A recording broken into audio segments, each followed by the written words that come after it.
আমি আমার আল আকসার জন্য আমি আমার কলিজার টুকরাকে বুলেট হিসেবে দিতে চাই। যদি কখনো আল আকসার ডাক আসে আমি আমার কলিজার পাখিকে শহীদের জন্য দিয়ে দেবো, তারপরে যেন আল আকসা মুক্ত হয়।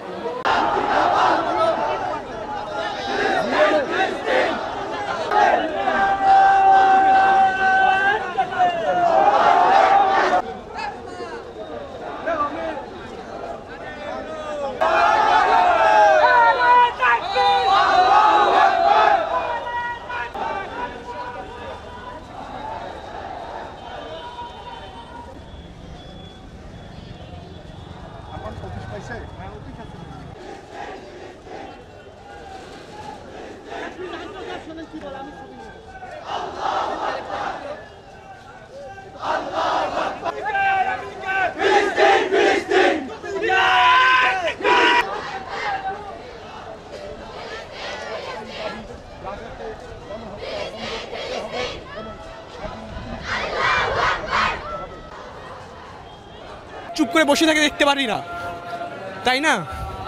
আমি সবাইকে বলবো আপনারা সবাই আসুন, আমরা হচ্ছে ইসরায়েলি পণ্যগুলো বয়কট করে আমরা ইসরায়েলের অর্থনীতিকে কিছুটা হলেও আমরা ওদেরকে দাবায় রাখি, যাতে আমাদের ভাইদের উপর তারা আমাদের অর্থ দিয়ে অত্যাচার না করতে পারে। এই যে আমাদের যে ফিলিস্তিনের ভাই বোনেরা আছেন তারা আহ্বান জানিয়েছেন আজকে সারা বিশ্বে শান্তিপূর্ণ হরতাল পালনের জন্য। তাদের ওখানে যে জেনোসাইড চালানো হয়েছে, যে গণহত্যা চালানো হয়েছে, আসলে এটি গণহত্যা বললেও ভুল হবে। ফিলিস্তিন ভাইদের পাশে দাঁড়ানোর জন্য রংপুরের পক্ষ থেকে আমরা আজকে অবস্থান নিয়েছি। আমরা ব্যবসায়িক ভাই সহ শুরু করে সকলের কাছে আহ্বান জানিয়েছি তাদের ব্যবসা প্রতিষ্ঠান বন্ধ করে আমাদের সাথে সংহতি প্রকাশের জন্য। এবং আপনারা দেখতে পাচ্ছেন যে রংপুরের সর্বস্তরের জনগণ বাংলাদেশের পক্ষে, ফিলিস্তিনিদের পক্ষে আজকে অবস্থান করেছে। এবং আমরা অনুরোধ করেছি ফিলিস্তিনি যে পণ্যগুলো আছে এই পণ্যগুলো আমরা বয়কট ঘোষণা করেছি এবং আগামী 24 ঘন্টার মধ্যেই এই ফিলিস্তিনি পণ্যগুলো দোকান থেকে সরিয়ে ফেলার অনুরোধ জানিয়েছে। আমরা আশাবাদী তারা পণ্যগুলো সরাবে এবং অর্থনৈতিকভাবে আমাদের কোনো রকম সাপোর্ট যেন আর দখলদার ইসরায়েল না পায় সেই দিকে আমাদের সুনজর থাকবে।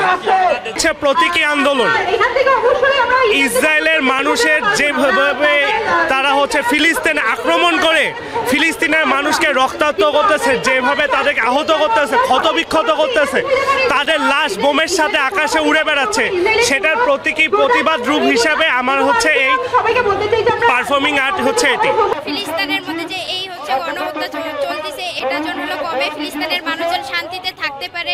অনেক শিশুরা হচ্ছে অনাহারে আছে, অনেক ছোট ছোট বাচ্চারা আছে যারা বাবা মাকে হারিয়েছে। এটাই আমরা চাই যে ফিলিস্তিনের এই যুদ্ধ থামি যায়। এটা চাই ফিলিস্তিনের যুদ্ধ শেষ হোক, মুসলমানরা শান্তি পাক, বিশ্বে শান্তি ফিরে আসুক, আর ইসরায়েলি বাহিনী ধ্বংস হয়ে যাক। তারা আমাদেরকে কেন মুসলমানদের তারা এই অন্যায় অত্যাচার করছে এর প্রতিবাদটাই আমরা চাই। আমরা চাই ফিলিস্তিন আবার আগের মতন স্বাভাবিক অবস্থায় ফিরে আসুক এবং ইসরায়েলি বাহিনী ধ্বংস হয়ে যাক।